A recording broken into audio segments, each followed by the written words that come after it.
Hello friends, मैं जया जैन और मेरे YouTube channel lecture by Jaya में आपका स्वागत है। अगर आप 12वीं के छात्र हैं तो अगर आपको उनकी 100% तैयारी करनी है तो आप मेरे सारे वीडियो लगातार देखिएगा। अब आपको समय समय पर मेरे वीडियो उपलब्ध होते रहेंगे। आज हम अर्थशास्त्र 12वीं कक्षा के सेट आ का सोल्यूशन देखेंगे। प्रश्न नंबर 1, उपभोक्ता व्यवहार का अध्ययन किया जाता है। उपभोक्ता व्यवहार का अध्ययन सूक्ष्म अर्थशास्त्र में किया जाता है। कॉफ़ी के मूल्य में वृद्धि से चाय की मांग कैसी होगी? कॉफ़ी और चाय स्थानापन्न वस्तुएं हैं, इसलिए कॉफ़ी के मूल्य में वृद्धि होने से चाय की मांग बढ़ेगी।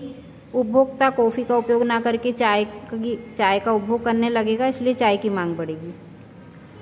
अल्पकाल में उत्पादन प्रक्रिया में निम्नलिखित में से कौन से साधन पाए जाते हैं? अल्पकाल में उत्पादन प्रक्रिया में परिवर्तनशील साधन पाए जाते हैं। यदि इस तरह से भी पूछा जाए कि परिवर्तनशील साधन का संबंध किससे है, तो अल्पकाल से होगा, और पैमाने के प्रतिफल का संबंध दीर्घकाल से होता है।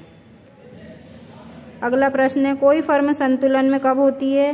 तो जब सीमांत आगम और सीमांत लागत दोनों बराबर होती है तो फर्म संतुलित होती है। इसका उत्तर अ है, MR बराबर MC।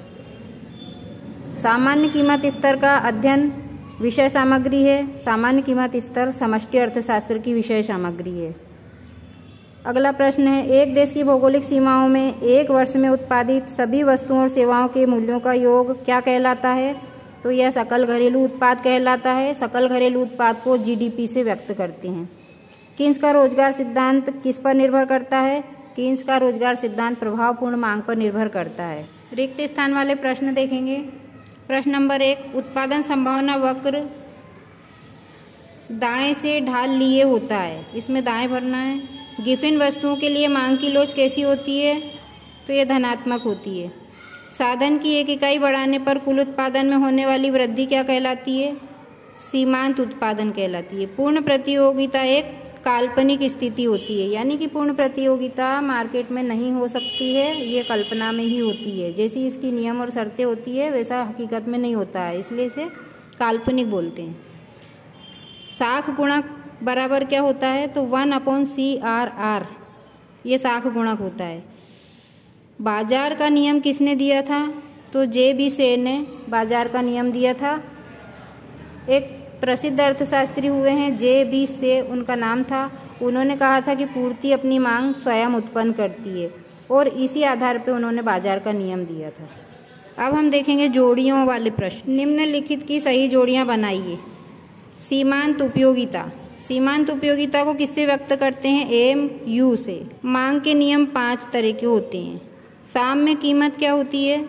मांग बराबर पूर्ति होती है, वो साम्य कीमत कहलाती है। यानी कि संतुलित कीमत क्या होगी? जहाँ मांग और पूर्ति दोनों बराबर होगी वहाँ पे साम्य कीमत होगी या संतुलित कीमत होगी। वस्तु की मांग किसके द्वारा की जाती है? उपभोक्ताओं के द्वारा ही की जाती है। घाटे का बजट पूंजी निर्माण कहलाता है। किसी भी अर्थव्यवस्था में घाटे का बजट अच्छा माना जाता है। अनुमानित आय एवं व्यय किसके बराबर होते हैं? ये संतुलित बजट के बराबर होते हैं। एक शब्द वाले उत्तर दीजिए। उस उपयोगिता का नाम बताइए जो पहले बढ़ती है, फिर स्थिर रहती है, उसके बाद घटती है। तो यह कुल उपयोगिता कहलाती है। कुल उपयोगिता सीमांत उपयोगिता के अकॉर्डिंग काम करती है। जब सीमांत उपयोगिता घटती है, कुल उपयोगिता बढ़ती है। जब सीमांत उपयोगिता शून्य होती है, कुल उपयोगिता अधिकतम हो जाती है। जब सीमांत उपयोगिता ऋणात्मक होने लगती है तो कुल उपयोगिता गिरने लगती है, लेकिन कुल उपयोगिता कभी भी ऋणात्मक नहीं होती है। सीमांत उपयोगिता अधिकतम ऋणात्मक भी हो सकती है और शून्य भी हो सकती है और धनात्मक भी हो सकती है। उत्पादन फलन कितने प्रकार के होते हैं? तो उत्पादन फलन 2 प्रकार के होते हैं, अल्पकालीन उत्पादन फलन और दीर्घकालीन उत्पादन फलन। गिसावट व्यय का एक अन्य नाम क्या है? तो गिसावट व्यय को मूल्यह्रास बोलते हैं। जिस तरह से मशीनों में गिसावट हो जाती है तो उसका मूल्यह्रास हो जाता है। राष्ट्रीय आय को जनसंख्या में भाग देने से क्या प्राप्त होता है? राष्ट्रीय आय को जनसंख्या से भाग देने पर प्रति व्यक्ति आय प्राप्त होती है। रोजगार का परंपरावादी सिद्धांत किस मान्यता पर आधारित है? तो यह पूर्ण प्रतियोगिता की मान्यता पर आधारित है। MPC तथा MPS का संबंध क्या है? MPC और MPS का योग 1 के बराबर होता है। MPC यानी कि सीमांत उपभोग प्रवृत्ति और एमपीएस सीमांत बचत प्रवृत्ति। किसी एक सेट में मैंने ये प्रश्न देखा है कि एमपीएस का फुल फॉर्म क्या है या एमपीसी का फुल फॉर्म क्या है। तो इस एमपीसी का सीमांत उपभोग प्रवृत्ति और एमपीएस का सीमांत बचत प्रवृत्ति। अगर आप गूगल पे सर्च करते हैं तो कुछ अलग ही उत्तर आएगा जो सही नहीं है। तो आप इस वीडियो के अंतर्गत लिख के रखिएगा, सत्य असत्य बताइए। पैमाने के प्रतिफल का संबंध दीर्घकाल से होता है। तो पैमाने के प्रतिफल का संबंध दीर्घकाल से होता है दोस्तों, क्योंकि इसमें जो सेट पेपर के सॉल्व आए थे, सॉल्यूशन आए थे, वो गलत थे। इसलिए स्क्रीन पर आपको कुछ और दिखाई दे रहा होगा, लेकिन ये सही नहीं है। पैमाने के प्रतिफल का संबंध दीर्घकाल से होता है, ये सत्य। व्यष्टि और समष्टि एक दूसरे के प्रतियोगी होते हैं, ये असत्य है।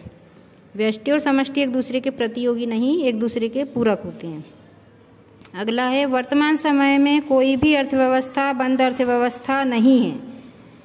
तो ये सही बात है कि वर्तमान में कोई भी अर्थव्यवस्था बंद नहीं है, खुली अर्थव्यवस्था है। आपको इनकी परिभाषाएं याद करनी होगी, याद कर लोगे तो आपको ये पता रहेगा कि बंद अर्थव्यवस्था किसे कहते हैं। बंद अर्थव्यवस्था वो अर्थव्यवस्था होती है जो एक ही देश के अंदर काम करे, एक ही देश में व्यापार करे।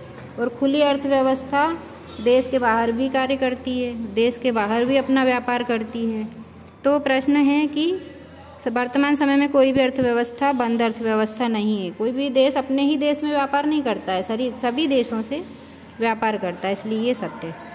भविष्य में ब्याज दर में वृद्धि बचत को कम कर देती है, ये असत्य है। अपूर्ण रोजगार अभावी मांग का परिणाम है, ये सत्य है। वस्तुओं का निर्यात चालू खाते की देनदारी होती है, ये असत्य है। व्यापार संतुलन में सेवाओं का भुगतान शामिल होता है, ये असत्य है। तो फ्रेंड्स, मैंने अभी एक छोटा सा वीडियो ट्रायल के लिए बनाया है। अगर आपको अच्छा लगा हो तो लाइक करना और मेरे चैनल को सब्सक्राइब करना। तो मैं और आगे जल्दी जल्दी वीडियो बना के दूंगी और आपको सारे उत्तर दूंगी। जो ये दीर्घ उत्तरी है, लघु उत्तरी है, 1 नंबर 2 नंबर 4 नंबर 3 नंबर वाले जितने भी उत्तर हैं उनके सॉल्यूशन इसी तरह से आपको स्क्रीन पे दिखाई देंगे और मैं समझा भी दूंगी, जिससे आपको समझ में भी आ जाएंगे और आपके एग्ज़ाम की तैयारी अच्छे से होगी। आपको कोई कोचिंग की ज़रूरत नहीं है अगर आप मेरा वीडियो लगातार देखते रहते हैं तो। धन्यवाद।